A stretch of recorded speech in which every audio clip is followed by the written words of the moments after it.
Olá, boa tarde. Começa agora o JTV UFMA. Vamos aos destaques de hoje. Governador Carlos Brandão nomeia novo Procurador-Geral de Justiça. Problema de saúde pública e antigo em São Luís. Terrenos baldios se transformam em lixões e ajuda a aumentar os focos do mosquito da dengue. Educação no combate à dengue. Estudantes desenvolvem repelente natural. Festa do Divino Espírito Santo reúne milhares de fiéis em Alcântara. Professores maranhenses são selecionados para a Escola de Física no Centro Europeu de Pesquisas Nucleares. Esse é o nosso assunto do quadro Sala de Entrevista. Nosso telejornal está no ar.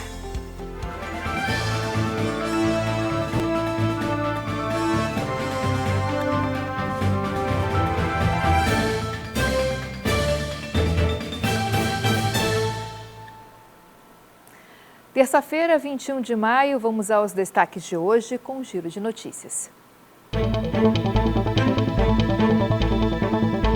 O governador Carlos Brandão decidiu nomear Danilo José de Castro Ferreira como novo Procurador-Geral de Justiça do Maranhão. A decisão veio após a formação da lista tríplice no Ministério Público em uma eleição que aconteceu ontem. Danilo de Castro foi o mais votado e recebeu 189 votos, contra 151 de Rita de Cássia e 145 de José Augusto Gomes. O novo desembargador será o chefe do MP pelos próximos 2 anos. Ele substitui o procurador Eduardo Nicolau. 163 pessoas perderam a vida em acidentes com moto no Maranhão em 2024, de acordo com o painel Monitora Saúde Maranhão. Desse total, 145 são homens e 18 mulheres. O índice de mortalidade é de 2,32 para cada 100 mil habitantes. Ao longo de 2023, essa taxa foi de 11,27, com 813 motociclistas mortos. O Maranhão aumentou as taxas de imunização no ano passado, de acordo com o Ministério da Saúde. Os destaques são para as vacinas contra a hepatite A, que no ano passado teve um avanço de 13,55% em relação a 2022. O público vacinado contra a poliomielite também aumentou, saindo de 58 em 2022 para 71 em 2023. Até este mês de maio já foram confirmados 4 casos de morte por dengue no Maranhão. Entre as vítimas, 2 crianças morreram por causa da doença, Então, para ajudar a combater a dengue, é fundamental adotar boas práticas, eliminar os pontos de água parada dentro de casa e também o descarte correto do lixo. Em vários bairros da capital maranhense, infelizmente, vários terrenos baldios continuam se transformando em lixões. O perigo nem sempre está dentro de casa. Na estrada de Ribamar, o lixão a céu aberto chama atenção para um perigo que ronda toda a população. O risco de proliferar arboviroses, como a dengue, por exemplo. O lixo espalhado e a quantidade assustadora de pneus jogados por aqui se tornam um criadouro perfeito para o Aedes aegypti. O terreno fica próximo a um ambiente residencial, aumentando ainda mais a possibilidade de transmissão da dengue. A coleta regular de lixo é importante, mas precisa vir atrelada à consciência da população.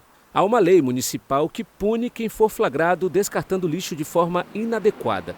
Em tempos de chuva, é recomendado que o lixo seja reunido em sacos plásticos resistentes e colocados em locais protegidos para a coleta. A Prefeitura também disponibiliza um canal de comunicação para denunciar lixões na cidade. É o 989-9188-9990. Olha, sabemos que tem o trabalho de limpeza da Prefeitura, mas, gente, a educação dos moradores ajuda e muito. Aliás, é fundamental para combater os focos do mosquito da dengue. Jogar lixo no lixo e descartar de forma correta. E por falar em educação, jovens de uma escola de São Luís estão ajudando a combater o mosquito da dengue. Depois de pesquisar sobre a doença, eles criaram um repelente à base de citronela e álcool. Vamos conferir. Tão pequeno, mas tão perigoso. Responsável pela proliferação da dengue, zika e chikungunya, o Aedes aegypti tem causado uma dor de cabeça para o brasileiro. E foi por isso que essa turma de pequenos cientistas de uma escola em São Luís conseguiu dar forma a uma importante ferramenta usada contra o mosquito, o repelente. A importância do repelente é para poder afastar os mosquitos da sua pele, porque como o repelente ele tem uma oleosidade, quando o mosquito pousa na sua pele, ele sente que aquilo é uma coisa oleosa e automaticamente ele se afasta. Tivemos uma amostra de ciência e tecnologia e vários problemas foram trazidos pelos alunos aqui da Grande Ilha. Um desses problemas foi um problema de saneamento básico e algumas problemáticas de saúde, como o caso da dengue.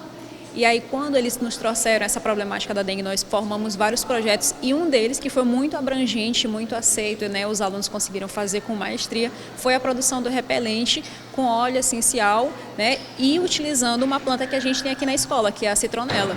E o cenário dessa experiência foi esse laboratório. A turma, composta por alunos do 6º ano, foi acompanhada de perto por professores e técnicos. E os materiais usados na criação do repelente são simples. Podem ser achados em qualquer lugar. A gente utilizou 2 ingredientes, que foi a citronela e o nosso álcool de cereais. Para a produção dele, a gente precisou basicamente colher a nossa citronela, que é uma planta comum da nossa região, cortá-la em vários pedacinhos, colocar no nosso frasco e adicionar o álcool de cereais. Esse álcool é um álcool comercializado, normalmente em lojas de esoteria, para a produção de aromatizantes. Depois de ir ao recipiente, o frasco deve ficar tampado durante 7 dias.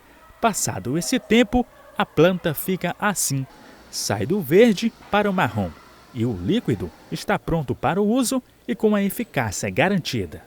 Mas no final o resultado deu certo. Deu e ficou muito cheiroso. Aí qualquer pessoa pode usar? Pode. Se não tem alergia, né?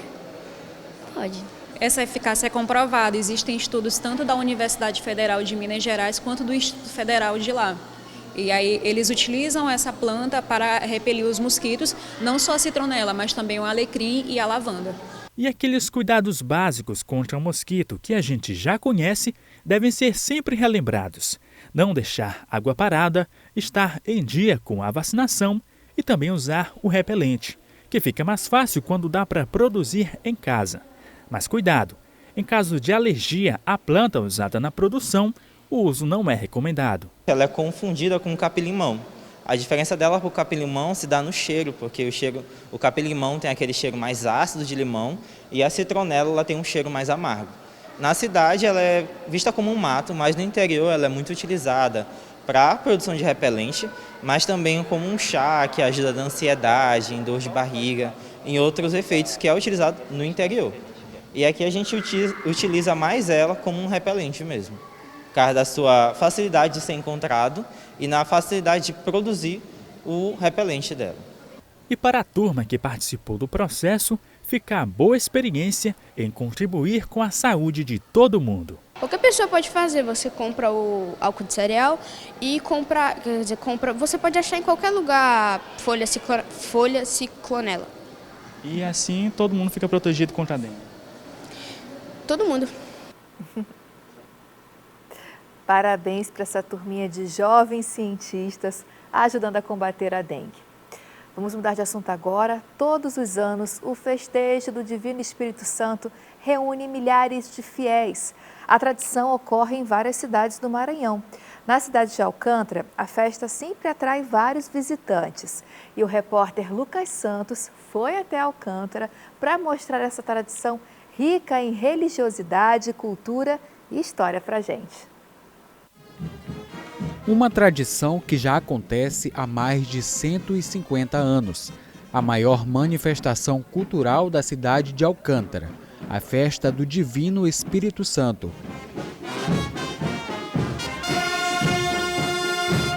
Ela foi criada por a princesa Isabel de Aragão, né? Ela começou isso em 1200 e pouco, século XIII, podemos dizer assim, tá? E foi trazida para o Brasil através dos jesuítas. A partir de meados do século XIX, A tradição da festa do Divino começou a ser enraizada entre a população de Alcântara, de onde se espalhou para outras cidades do Maranhão e tornou-se a mais popular. Em Alcântara, a festa tem uma forte ligação com a Igreja Católica. Já em outros locais do estado, a ligação é com as religiões de matriz africana. Em cada localidade, elementos populares foram incorporados, como o levantamento de mastros, queima de fogos e representações da realeza, como a imperatriz e o imperador. A festividade percorre as ruas de Alcântara ao som de muita música. As missas, ladainhas, alvoradas das caixeiras e cortejos também marcam o festejo e fazem brilhar os olhos de turistas e moradores da cidade. Os participantes são tratados como nobres da realeza e oferecem missas e fartas refeições à comunidade. Uma festa do povo, feita para o povo. A importância da festa divina para nós, principalmente mestiçados, nativos da cidade, é a nossa fé, entendeu? Pelo Divino Espírito Santo, para a nossa cultura religiosa e também para mover a economia da cidade, entendeu? A importância também muito grande, a devoção que nós temos ao Divino Espírito Santo. Nesta época do ano, Alcântara recebe milhares de turistas que aproveitam para conhecer as belezas naturais e repletas de histórias. Devido à pouca estrutura hoteleira, os turistas são acolhidos pelos próprios moradores em suas casas. Essa atitude reforça o espírito de partilha e comunhão que dá vida à festa do Divino Espírito Santo. É uma festa tradicional, linda e que encontra aqui o cenário perfeito, né? E é uma festa que eu acho que precisa ser até mais divulgada, porque a cidade está pronta para receber os turistas e é muito alegre, tem muita alegria. Todos os anos, o Palácio Real Simbólico é criado e é neste salão, chamado Tribuna, que a festa acontece. A abertura e o fechamento deste espaço marcam o início e o fim do ciclo da festa. São 13 festeiros. São pré-selecionados, são chamados hoje, a leitura do pelouro no final da tarde e no dia seguinte são entrega de postos. Então é uma organização de um ano para outro. As caixeiras, senhoras devotas que cantam e tocam caixa acompanhando todas as etapas, também são elementos importantes da festa do Divino Espírito Santo. Geralmente elas são mulheres negras com mais de 50 anos de idade e moram em bairros periféricos da cidade.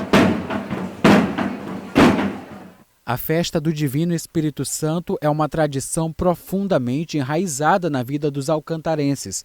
Esse costume é repassado de geração em geração, sendo carregado com orgulho ao longo da vida. Essa festa do Divino traz renda para todas as pessoas, então essa festa do Divino é muito importante em ter, independente de pessoas não querer mais fazer, independente do custo, mas a gente que está fazendo, a gente faz por amor e por fé. É muito importante. Daqui só sai quando morrer.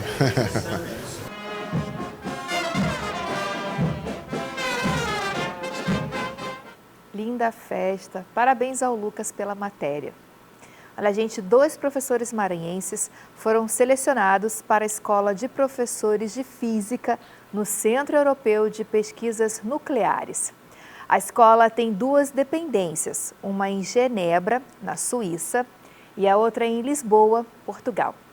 E um desses professores, aliás, uma dessas professoras, né, é a nossa convidada de hoje, é a docente Maria do Socorro Amorim, do Colum. Ela é a convidada de hoje do quadro Sala de Entrevista com Luísa Rabelo.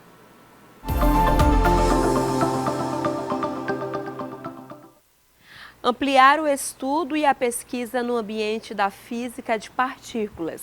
Esses são os ensinamentos do Centro Europeu de Pesquisas Nucleares, onde a professora Maria do Socorro foi aprovada e ela é a nossa convidada de hoje do Sala de Entrevista. Boa tarde, professora. Boa tarde. Para a gente começar, eu queria que você nos contasse um pouquinho como é que foi o processo de seleção. Certo. Então, o processo de seleção ele se deu basicamente em 2 etapas. Análise de currículo, que nós enviamos o nosso currículo Lattes para avaliação, e também o envio de um plano de trabalho, onde nós tínhamos que descrever basicamente as atividades que a gente iria desenvolver, caso aprovado, quando retornássemos ao Brasil para aplicar diretamente na escola que estamos vinculados. E aí eu comecei falando um pouquinho aí sobre ampliar a pesquisa, o estudo, né? Essa é uma das propostas lá da escola, mas também isso que você falou, trazer isso para dentro da sala de aula. Como é que você vai aplicar isso, né? Como você pretende aplicar isso dentro da sala de aula e qual é a importância disso para os alunos do ensino médio? Certo. Então, como você começou falando, o evento ele trata de um estudo de física de partículas. E esse ainda é um ramo da física, na verdade, pouco abordado no ensino médio. Então, o objetivo é ir para a escola, participar de palestras, mini cursos, seminários, e lá eles vão dar várias metodologias para aplicar na escola, como, por exemplo, ideia de experimentos, formação de professores, ideias de seminários, para a gente inserir o aluno do ensino médio nesse contexto de física de partículas. Então, o plano de trabalho que eu submeti, ele envolvia justamente isso. E também a possibilidade de levar os alunos a laboratórios que existem, por exemplo, no estado de São Luís, que possa se fazer relação entre os conteúdos abordados e a prática no cotidiano. E aí, professora, eu queria saber como que você analisa aí a sua experiência, a sua formação, o seu doutorado para essa aprovação e também como você observa que será abordado dentro da escola. Certo. Então, eu acho que a formação ela foi muito importante, principalmente para a etapa de seleção. E uma coisa que eu destaco também, que foi levada em conta, é a questão do feminino na pesquisa. Também contou como critério, né, de seleção justamente para fomentar a participação de professoras, né, nesse ambiente. E eu acho que isso vai ser muito importante porque eu estou vinculada em um laboratório aqui de pesquisa da UFMA, que é o Laboratório de Biofísica e Nanosistemas, e eu acho que ele pode ser muito importante para a aplicação de tudo que eu vou aprender lá, porque eu posso inserir diretamente os meus alunos do ensino médio no laboratório que eu estou vinculada. Então, eu acho que isso é muito importante. Nós estarmos inseridos em laboratórios de pesquisas, eles ajudam nessa relação, porque a gente tem já um primeiro passo, podemos dizer assim. Como a nossa apresentadora começou falando, 2 maranhenses foram aprovados, né? A senhora e um maranhense de Peritoró. Mas você tocou num ponto importante que me chamou bastante atenção, eu queria que tu me falasse um pouco mais disso. Primeiro, foram 2 maranhenses que foram aprovados, somente 2 maranhenses e uma mulher. Qual a importância da mulher dentro da física e dentro desse tipo de pesquisa? Bom, eu acho que a importância de nós, mulheres, sermos aprovadas para eventos dessa magnitude, eles se tornam fatores inspiradores. O ambiente da física, particularmente, ele é muito masculino. E desde quando eu entrei no curso de física aqui na UFMA em 2016, o ambiente que eu me deparei ele foi majoritariamente masculino. E isso predominou no mestrado e ainda predomina no doutorado. Só para você ter uma ideia, eu sou a primeira professora de física do Colum.